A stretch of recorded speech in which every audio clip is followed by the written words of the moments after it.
yesterday, all bundled up, and it was hot and sultry outside. Tell you what, only reason I'm in Texas is because of this church. Crazy place. But I am very glad to be here with all of you. And like he says, we are looking for somewhere else to rent or to move to. It looks like we'll have to be moving out of here. So if you come across anything, I know all of you are thinking, well, what's nearby my house? The Wisemans can't be the only one with that blessing. But no, really, we're looking for something that where we'll fit. We can't be in a storefront again. That does not work. It has to be something, maybe not this large, but it does have to be something kind of comparable in size, I think, to have any chance of success in making and having the church grow. So if you find something or come up with something, put it on Slack or text it to us, and we'll go look into it. All right? Today we're going to be looking at really kind of the Gospel of the Epistle of Romans in its entirety, especially through the first 8 chapters. We're not obviously going to read all that, and I'm just going to kind of summarize some of this. But this is a sub-theme, if you will, in the Epistle of Romans. If you study Romans or read through it carefully, you'll find that amongst other themes that we've been looking at in the Sunday school lesson, the glory of God is a sub-theme that runs through Romans. And you'll find most of the references in the Bible that deal with this topic in the Epistle of Romans. In fact, it is in almost every chapter of the first 8 chapters. The only chapter that doesn't have this word in it and this concept in it directly is chapter 7, which is very interesting, and we'll get to that in a minute. But Romans from chapter 1 through chapter 8 deals with this, and this is a very important theme in the Epistle of Romans. And so I think it's good for us to look at this, and I hope, and you know, we'll see if this works the way I want to, but my hope is that when we look at this and we discuss it today, that maybe some of what we've looked at in the Sunday school will start to come together for you also. I'm not making any promises, but that's kind of that's the target. All right. So we're going to read in chapter 5, Romans chapter 5. He writes, "For I reckon that the sufferings of this present time are not worthy to be compared with the glory which shall be revealed in us. For the earnest expectation of the creature waiteth for the manifestation of the sons of God. For the creature was made subject to vanity, not willingly, but by reason of him who had subjected the same in hope, because the creature itself also shall be delivered from the bondage of corruption into the glorious liberty of the children of God. For we know that the whole creation groaneth and travaileth in pain together until now. And not only they, but ourselves also, which have the firstfruits of the Spirit. Even we ourselves groan within ourselves, waiting for the adoption, to wit, the redemption of our body. For we are saved by hope. But hope that is seen is not hope. For what a man seeth, why doth he yet hope for it? But if we hope for that we see not, then do we with patience wait for it." All right. So let's look at some of these themes here of Paul, how he manages this theme. So if we look at chapter 1, he deals with the glory of God. It says that mankind has not glorified God. That's what he talks about in chapter 1. That humanity has not glorified God, but rather they have glorified the creature rather than the Creator, which is the summary in Paul's theology of humanity's downfall. This is the total sum of it. If you want to say, what is sin? And this is all these concepts like Mike was talking about earlier today in the Sunday school. These are very complicated concepts, very complex concepts. What is sin? That's a very hard thing to define.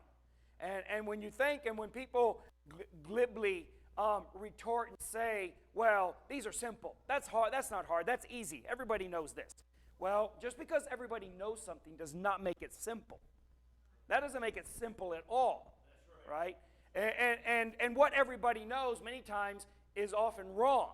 And so, that's why you don't ever hear me talk about common sense. I'm not a big proponent of common sense, basically on any definition.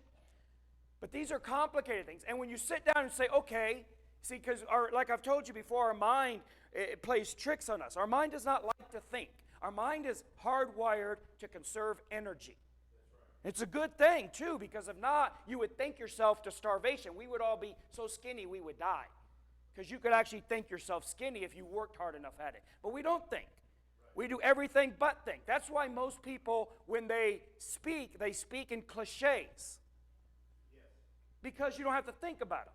And if you analyze your own speech patterns, you'll find that you have a couple dozen, maybe 50 phrases that you use all the time.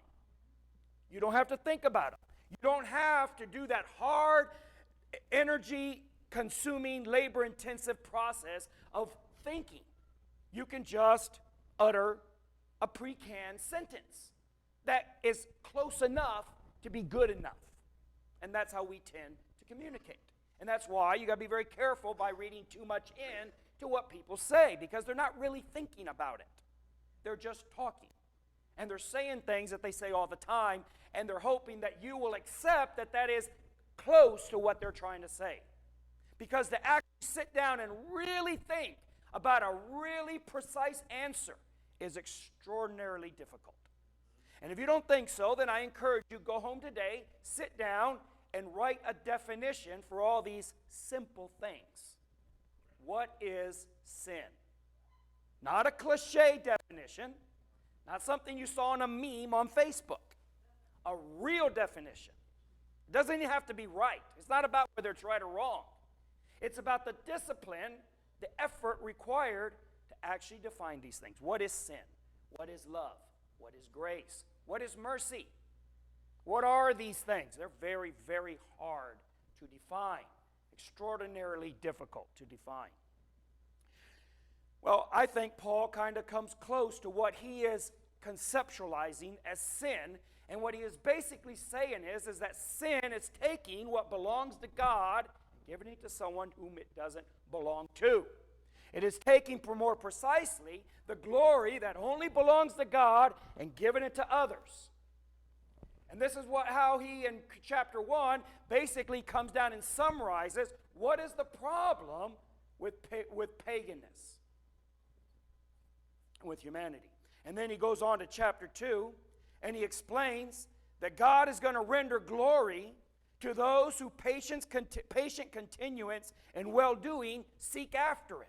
So those who are seeking for glory, honor, and immortality, Paul explains that God is going to render to those people if they were patient in seeking it. God is looking to reward those, which fits in with a broader thing that we find in Hebrews, right? That we must believe that God first is, right? And that's very critical to understand. Mike touched on this. God is. He isn't what you want him to be. He just is. In our modern vernacular, we would say he is what he is. Things are as they are. God is, and he is the rewarder of those who diligently seek him. And what is that reward? We often talk about rewards. It's a very common trope on evangelical preaching, talking about the rewards and working for the rewards and doing things for the rewards.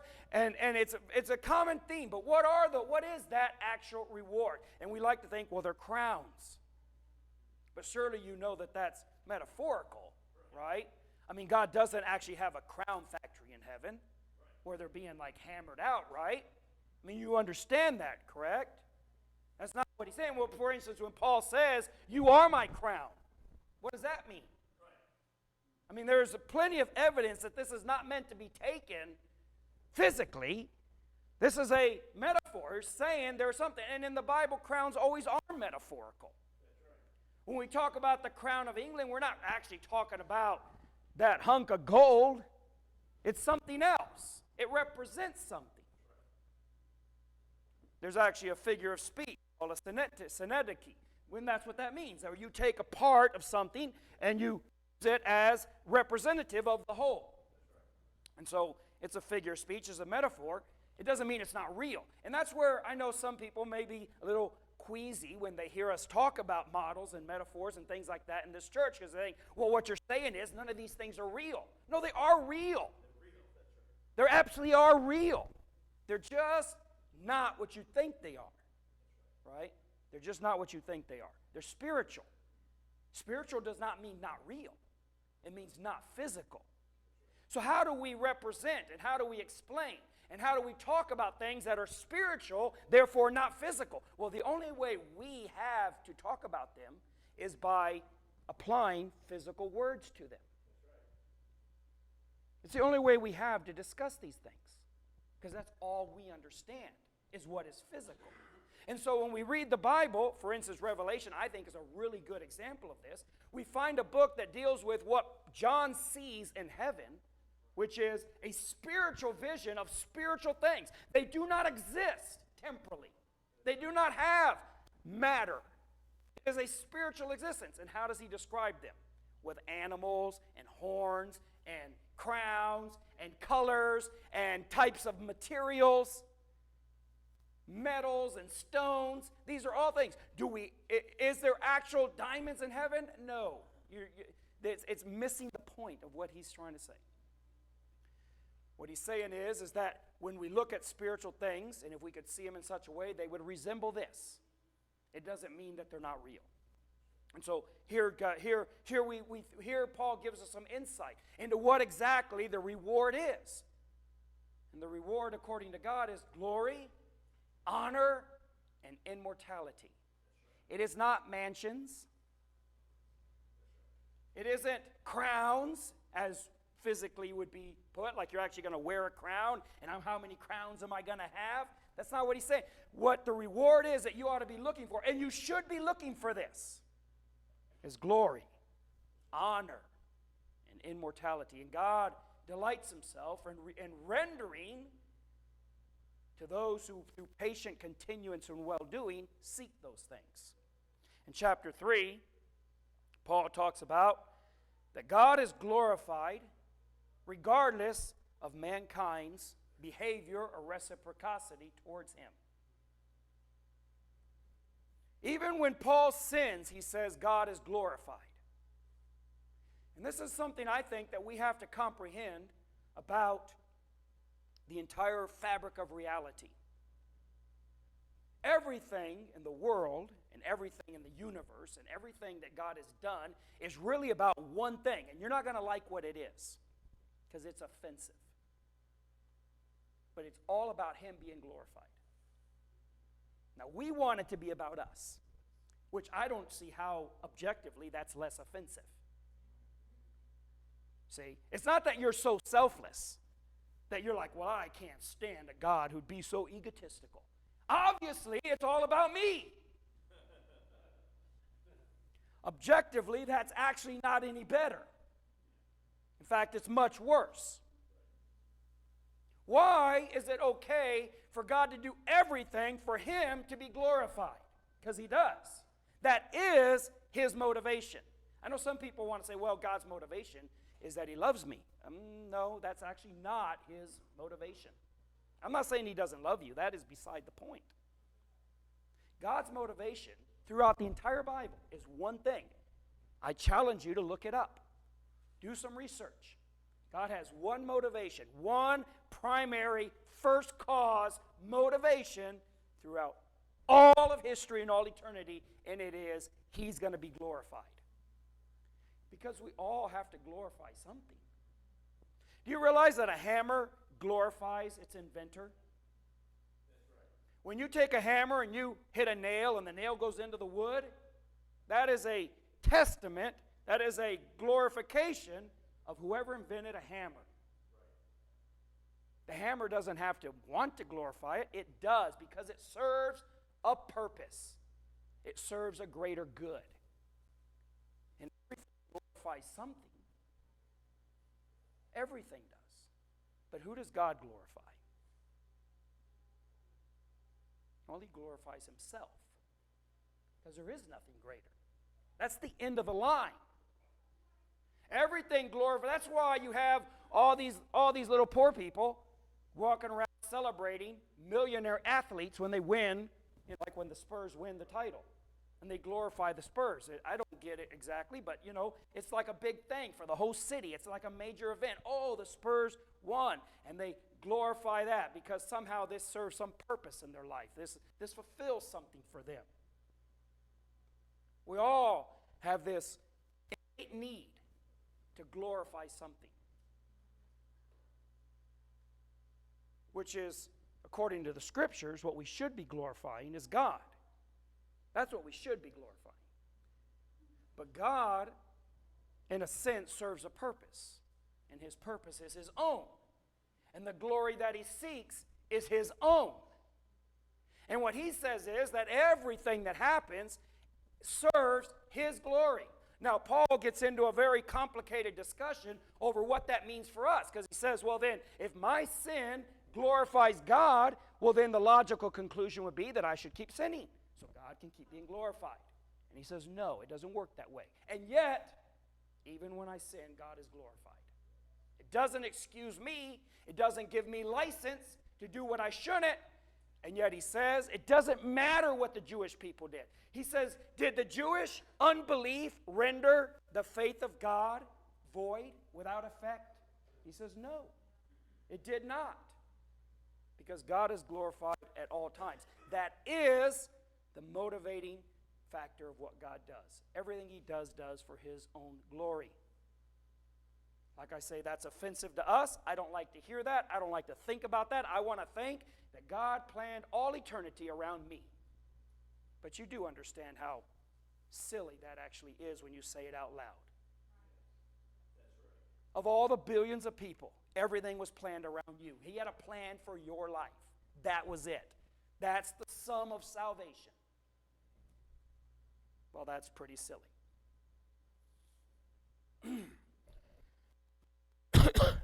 In chapter 3, Paul also laments that all of mankind have fallen short of this glory. Humanity has not, as we observed in chapter 1, has not consciously glorified God. Their sin has driven them from that. And that's what he talks about in chapter 3. In chapter 4, he explains that even the faith, like the faith of Abraham, is insufficient, as an insufficient cause of self-glory. So he says if Abraham has something whereof to glory, it isn't before God. That if we have anything that we think is some source of glory, it has nothing to do with the glory of God. Yeah, that's right. We all, as humanity, as human beings, are running around looking to be special. We all want to be special. We all want to stand out. We all want to be praised for something. It might be as small as saying, who cooked the best turkey on Thanksgiving? That was me. Thank you. Thank you very much. I didn't think it was that good, but what's my opinion against so many? Hey, don't be ugly.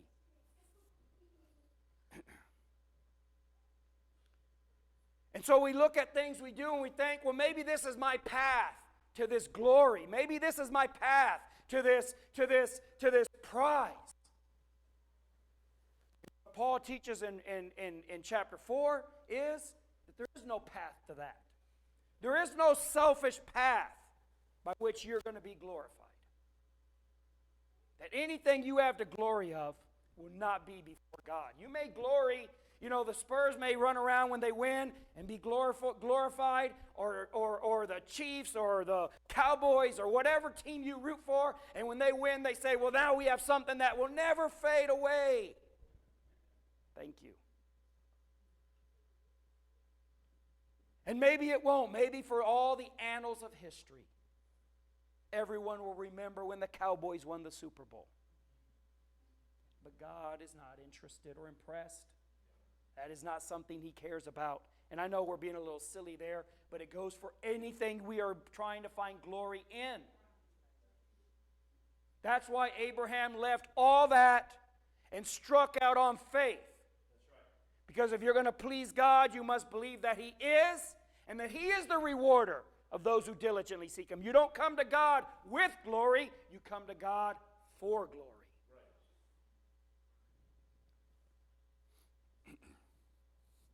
In chapter 5, he makes a statement that ties into what we just read. In the beginning of chapter 5, we read towards the middle. In the beginning of chapter 5, he makes a statement. He says, by faith we rejoice in the hope of the glory of God. This is a very interesting statement. It ties into a lot of other things that he deals with. Because after that he says, and not only so, but we also rejoice in tribulation. Because tribulation produces patience, and he goes through a list, and he says at the end, and these things produce hope, which leads us back to glory. And what he's saying there is that if we want the glory of God, if we want to have some part of that, if we want to understand that, if we want to participate in that, well, there is a process by which you get there. And it starts with tribulation, problems. Can't get there any other way. And that's why he says Christians should rejoice in their sufferings. Not because sufferings are good. It's not some, reverse psychology. It is because sufferings start a process that result in hope. And you can't get to the glory without hope, because you can't have it now. Which is what we read, right? Hope that you can see, hope that you have at the moment. Well, that's not hope. You don't hope for something you already have. You hope for something you do not have. Now, hope is not the way we use it today. We use it very flippantly. We use it as in saying, well, I hope it happens, like I probably won't, but I hope I win the lottery.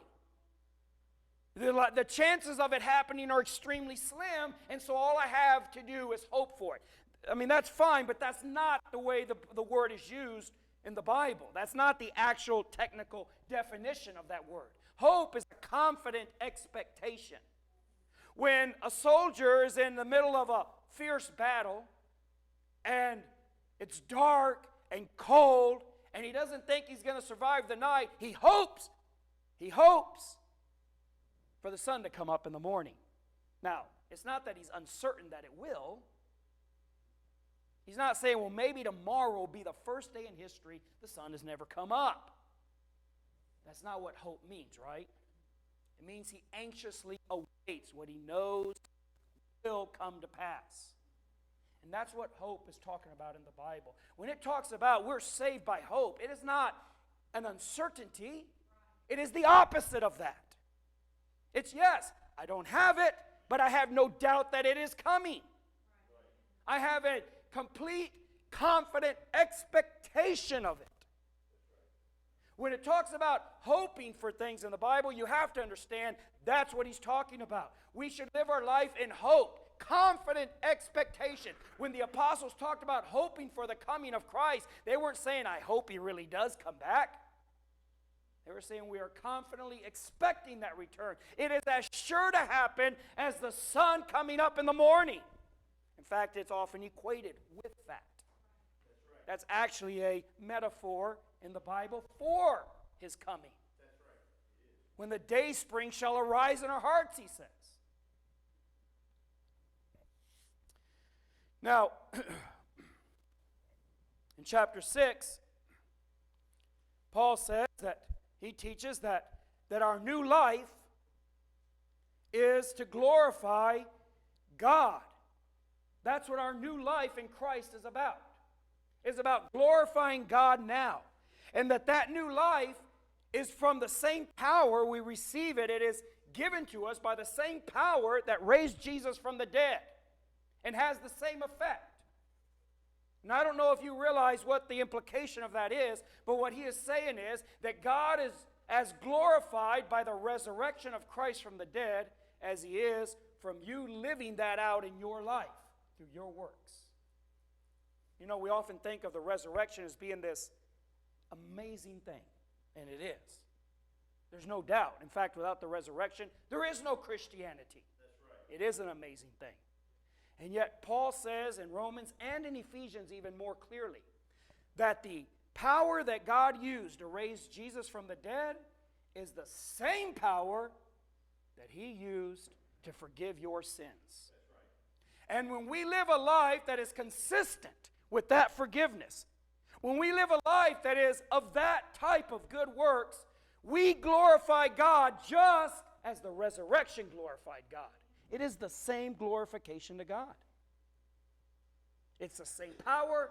It's the same miracle. It's, according to Ephesians, it is the same working of power. It's all the same labor. It's all the same action, carrying through from the resurrection through to the new life. And that's what he teaches in Romans. We have a new life because we died with Christ and raised again with Him. And when we live according to that new life, we are giving glorifying evidence to the world that the power of God is real. And so that's what he gets to in 6. Now this is where it gets interesting to me. And I don't know if it does to you, but to me it does. So in 7 is like the bleakest chapter in the entire book, which runs completely contrary to what we might expect. You might be hoping that as you mature as a Christian, things are going to get better, easier.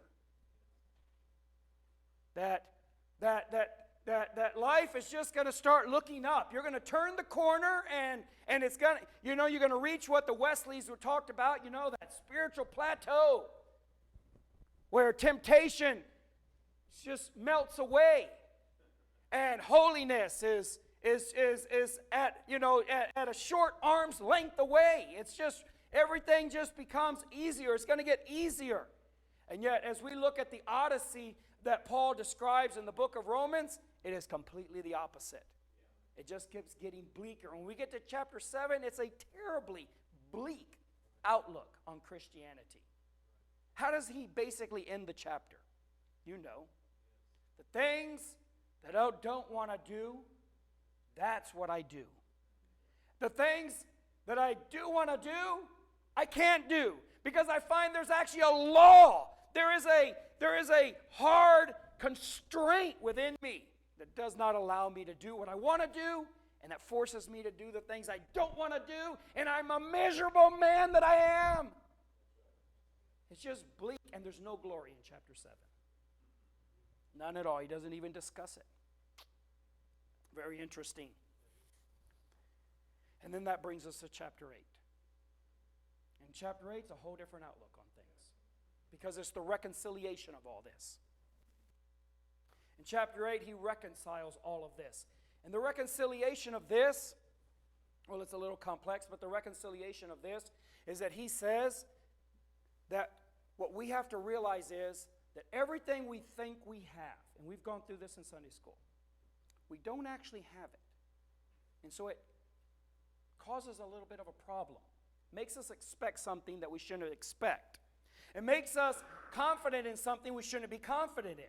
And it makes us overlook a blessing that we should be focusing on. So that's what I want to look at today. So what do we have? Well, what do we have now as Christians? So I put up a few little images. Hopefully you'll start seeing the connection between them, but we're just going to talk about some things here. What do we have? You may think you are saved. And in every colloquial sense, I understand, and that's true. You're saved. But you don't actually have anything. And this is, I think, the source of a lot of our disappointment. So when you get saved, when you believe, you experience, right? You experience what you saw, you actually experience it. So you get this immediate change in your life. And it's amazing. Look, I've seen it as much or maybe more than anybody in this room. So I've seen a lot of people get saved. Not here in the States, but in Mexico, hundreds of people I witnessed personally. It's amazing the transformation. Amazing the transformation. And we think this is it. And you know what Christians spend a lot of time doing from then on? Trying to recapture that. We often call it revivals. And we go to revivals because we want to experience that again. But you're never getting that back because that was a very small thing, really. You don't realize how small it was. It was big because it was relatively big. right? In other words, you went from having no life, you went from having no knowledge, from having no relationship with God to having something. So you went from zero to something above zero. Well, that's huge. In fact, any mathematician will tell you that's the biggest step, right, Mike? From zero to non-zero. It doesn't matter what it is. But from zero to something, from nothing to something. You know, this is the problem with evolution. Evolution gets you from something to something else. But they cannot explain how you get from nothing to something. That's the whole problem. It isn't how you get a red bird out of a blue bird. That's not really what it's all about. That's not that difficult. How do you get something from nothing?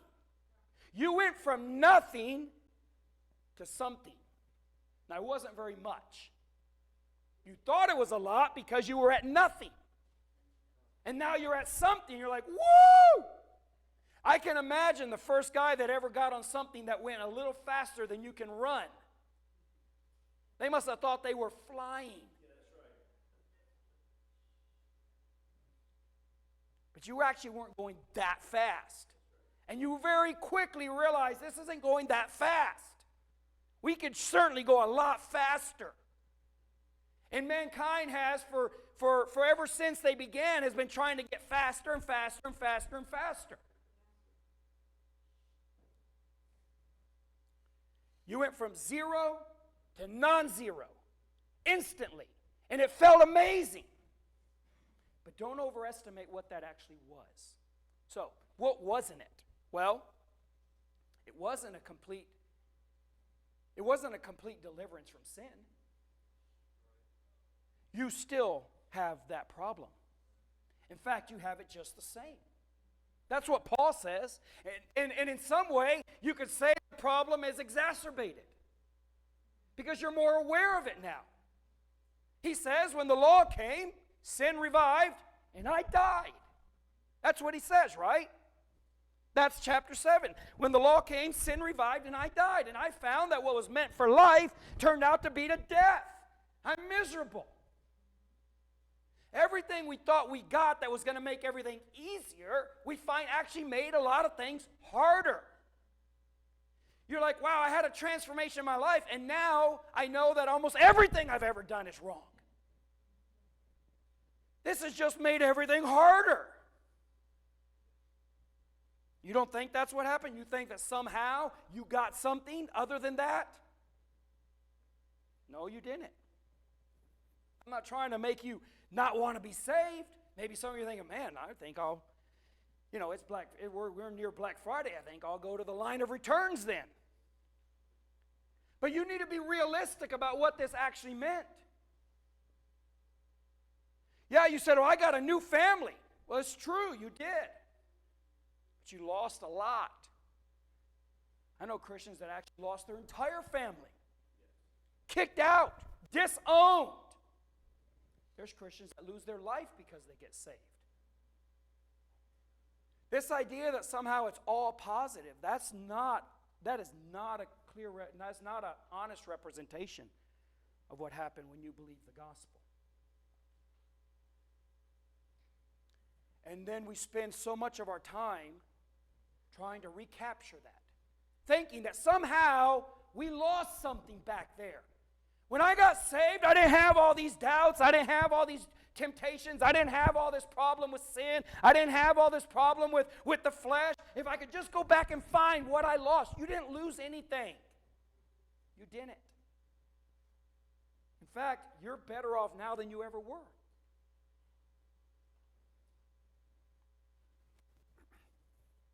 So then what's the problem? Well, you didn't actually get that much. You didn't actually get that much. Not of what you're looking for. But you're looking for the wrong thing. So what did you get? Well, you got a hope. That's what you got. You got a promise. You got a check. Now what we want is we want cash on the barrelhead. We want it now. Don't give me something later. Give it to me now. You realize that most people, when they're asked this question, will answer wrong. So they'll ask the question, and they used to ask it in school. They should still be asking it in school. If they didn't ask you this in school and make this point, drive this point home, then you need to learn this point. So what would you rather have? $1 million right now, or 1 penny every day doubled for life?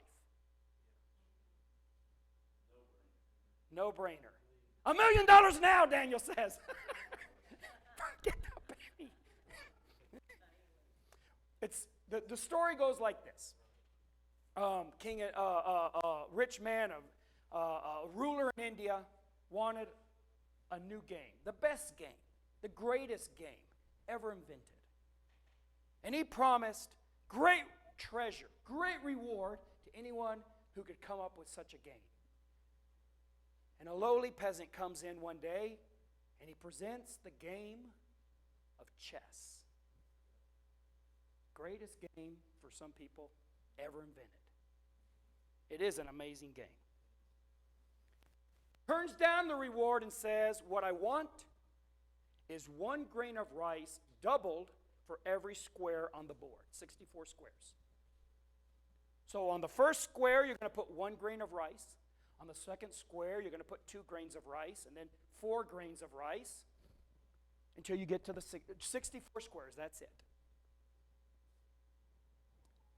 The king agrees. Sounds like, oh, sure, that's nothing. The legend is that India is still raising rice to pay the debt. It is an astronomical figure. That's how we think. We think in the now. And what we received is not in the now. Now, if you don't believe me, then you should read Hebrews. Hebrews is very clear on this point. This is like the point of Hebrews. This is the great cloud of witnesses of Hebrews 11. What is their testimony? You're not going to get it now. That is what they say. Go read it. That's what they say. He says, we are surrounded by a great cloud of witnesses. Who are they? Chapter 11. Here they are, Abraham and Isaac and Jacob and all others and countless many more. Here they are. And then we get on to what is the point? What are they saying? You will not get it now. You're going to die in faith, not having received the promise. Because God is going to reserve it to give you something better. And you'll only get it if you're patient. And when we start to understand that, then we start to live our life a little differently. We start to order our life differently. We start to construct it differently. We start making better decisions. We stop being so fixated on what we can get right now, and we start rejoicing in something more. Like he says in chapter 5. He says first, we rejoice in the hope of the glory of God. But then he says, but then we learn and we start rejoicing in tribulation. Why do we do that? Why do we go from rejoicing in the hope of the glory of God, in verse 2, to verse 3, rejoicing in tribulation? Because we start to realize that tribulation gets us to the glory. And it's the only way to get there. So then we dig in as Christians, right? And as Christians, we dig in and we start living our Christian life with that expectation. And our life starts to get better. And then we think again that we've gotten what we're looking for. And then all of a sudden, real Christianity, what you're really expecting, was basically having a steady, albeit not always consistent, victory over sin, victory over the flesh, slow, steady improvement. You're getting better and better. And that is what salvation is. But it is not. It's no more about what salvation is than that first, woo, you got when you first got saved. And that's what Paul is saying in the text we read. In the text we read in chapter 5, Paul says that the suffering that we now have right now in the flesh is not to be compared to the glory that is to come. My concern is that as Christians, we are going to settle for whatever we think salvation is right now. I really am concerned about that for us, for me and for you. Salvation is so much more than you can imagine. When Paul comes out of chapter 7, he is basically where you are right now, and he's not upbeat. Everything is bleak. All that he's gone through from chapter 1, that whole travel, that whole odyssey to chapter 7, when you find him as what we might think as a mature Christian, many things, and there he is, and it's all just bleak, and it's just all lost, and I just can't do anything, and I'm just worthless.